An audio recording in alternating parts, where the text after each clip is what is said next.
Hello, everyone. Wanted to spend a few minutes demonstrating how you might do a cash flow statement setup and work through a homework problem in Excel. So, as we stated in the PowerPoint slides, you're going to need an income statement. We're going to use the income statement for 2020. We have sales, cost of goods sold, operating expenses, separate out depreciation expense, of course.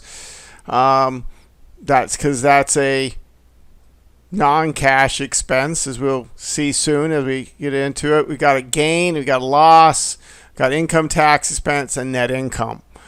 And we've got a balance sheet for the end of 2020 and the end of 2019, or also known as the beginning of 2020. So beginning and ending.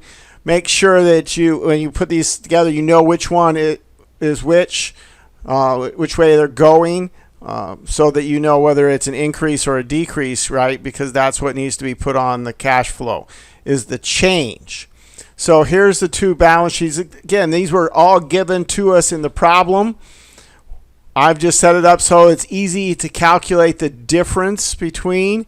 And so I've actually created a column here that calculates the difference. So this accounts receivable went down. This inventory went up. This prepaid expenses went down. This accounts payable went down. This income tax payable went up. Notes payable down. Okay. And we'll talk about retained earnings a little bit. Common stock went up as well. So the key piece to start with is, once we have these signed up, is that our cash increased by $51,000. So I'm going to put that over here as my changing cash. That's our goal, you might say. That's what we need to explain, is how we got that change in cash, $51,000. Starting with the operating section, we start with net income right off the income statement. We add in our non-cash expenses. We go back to the income statement. We see if we have any non-cash expenses. Depreciation is the only one.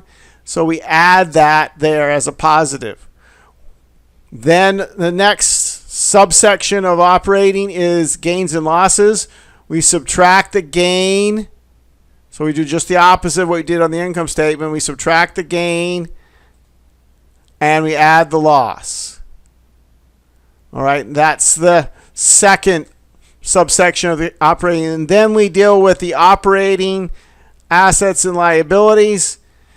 Absent any evidence to the contrary, we are going to assume current assets are operating assets. And so accounts receivable, inventory, and prepaid are all operating.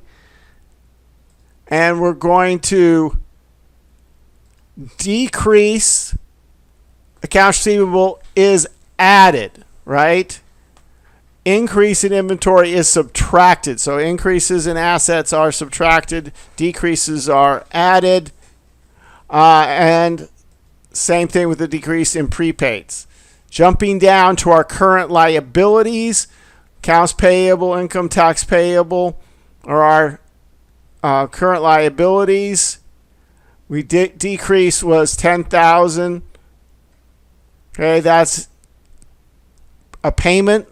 Another way to think about that is we're paying off our accounts payable, right? So cash goes down, income tax payable went up. So that is the increase. That's a positive. Notes payable is most likely a long-term liability. Okay, so we'll deal with that in the financing section. So starting with net income, add all these up, we get cash provided by operations, positive number, $111,000. Moving to investing. Okay, we were told that we sold equipment for $8,000.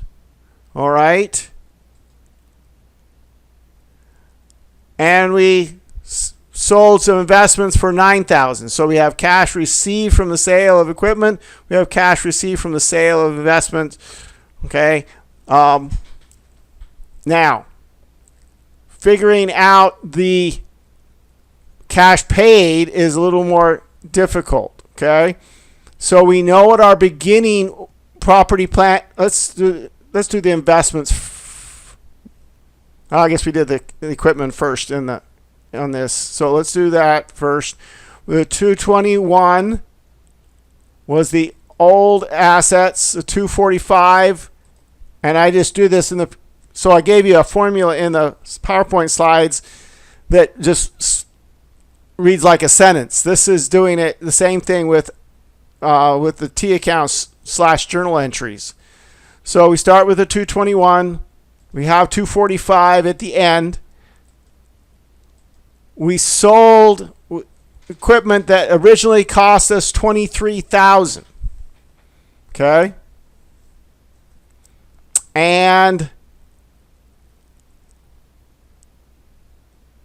Or that had a net book value of $23,000.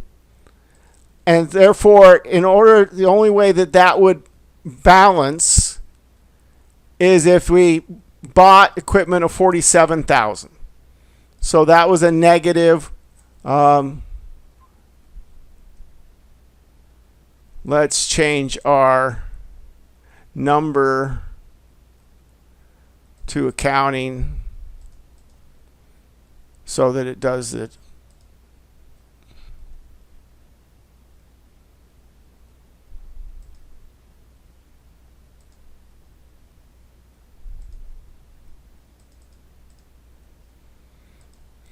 So that's how we know the 47,000.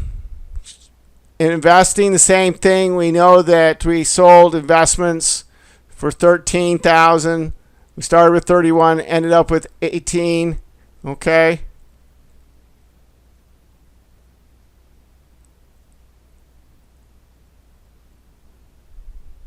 Oh, wait, sorry. This is just the total cash used in investing. There was no purchase of long-term investments. We know that because the 31 became 18 and we sold 13, what cost 13. So there was no purchase. That would have been in that debit slot there. So our cash used in investing was 30,000. Those three added together. Then moving on to financing.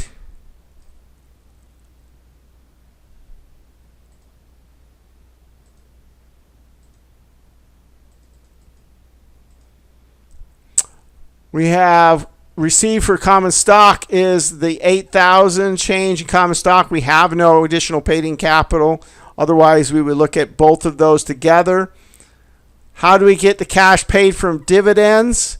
Well, our retained earnings went from 50 to 131. That's 81,000 difference between the two.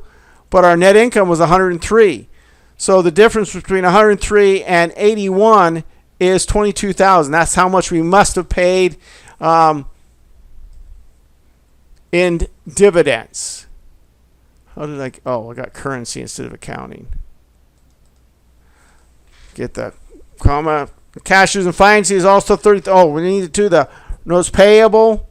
Okay. This is how you could do the retained earnings part in the T accounts.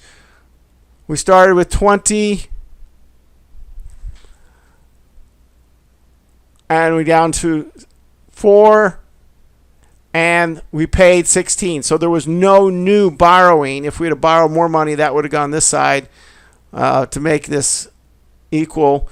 But since the payment equals exactly the change, there we know that there was no new borrowing. Otherwise, we could fill in how much was borrowed and make a separate line on our financing. Cash used for financing was also 30,000. So our 111 minus 30 is 51. Changing cash exactly. Changing cash, and then we reconcile. We say we started with 34. We ended with 85, and that is exactly the same as 51. So we've said, all right, we've pulled all the way around to where we began to figure out exactly how it all ties together and ties back to the balance sheets.